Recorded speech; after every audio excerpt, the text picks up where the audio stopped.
I'm Murray Stein, speaking from my home in Goldingville, Switzerland. Hi, I'm Diane Stanley, and I'm speaking from my home in Devon, England. And Diane, we had some terrific conversations on the topic of liberating the self. With the self as well. They're challenging and sometimes very funny as well.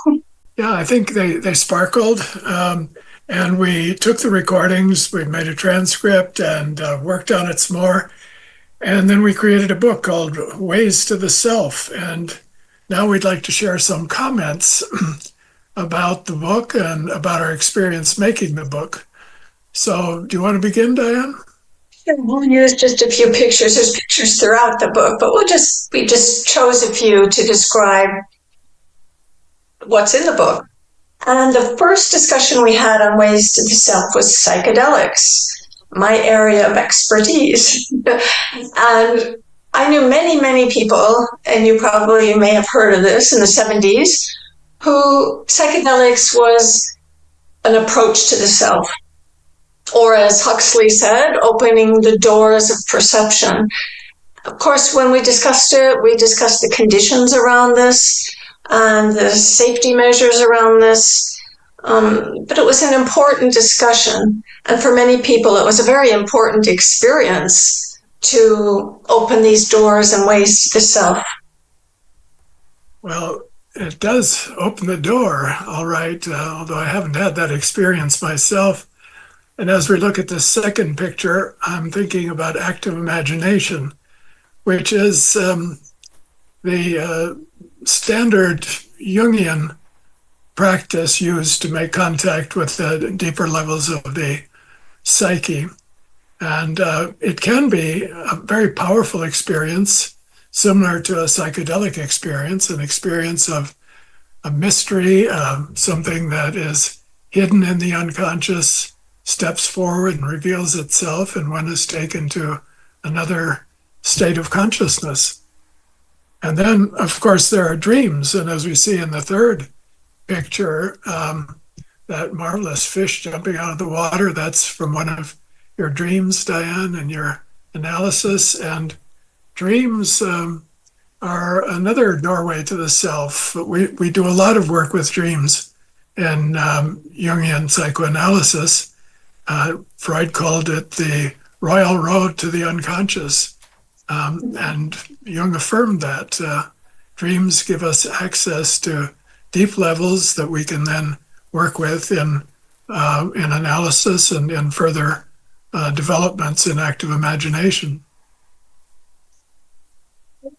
Next picture, you see somebody, it looks like meditating in a box facing a wall. And meditation is another way, introduction to the self. And many people that I knew in the 70s that did psychedelics, that led them to a very, say, seriously practicing an Eastern tradition. Many times it was Buddhism, whether it be Zen or Tibetan Buddhism or Vipassana. Meditation has become, for some people, a real direct path to the self. Well, and Jung was very interested in this relationship between East and West.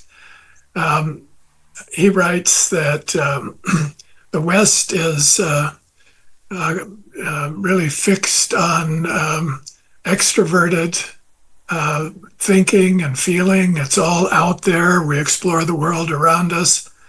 The extroverted world is the world that we study in science, and technology works with the outer world.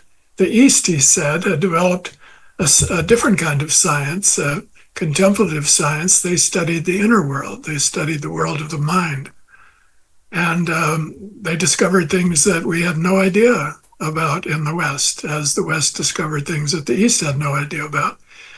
And as the West is now becoming more interested in meditative and contemplative practices, and the East is becoming very interested in science and technology, there's a kind of union of the opposites. We're both developing our inferior functions and the other side of the psyche. And perhaps at some point in the future, we'll get together and meet and have a drink somewhere in the middle ground. That would be great, wouldn't it? This next picture shows what looks like, to me, a pearl sort of in the midst of this dark turbulence. And we pictured this as discovering the self in the unconscious and came around to the question, what's even possible? Liberation is a word that's used a lot in Eastern spiritual traditions, but not really in Jungian depth psychology.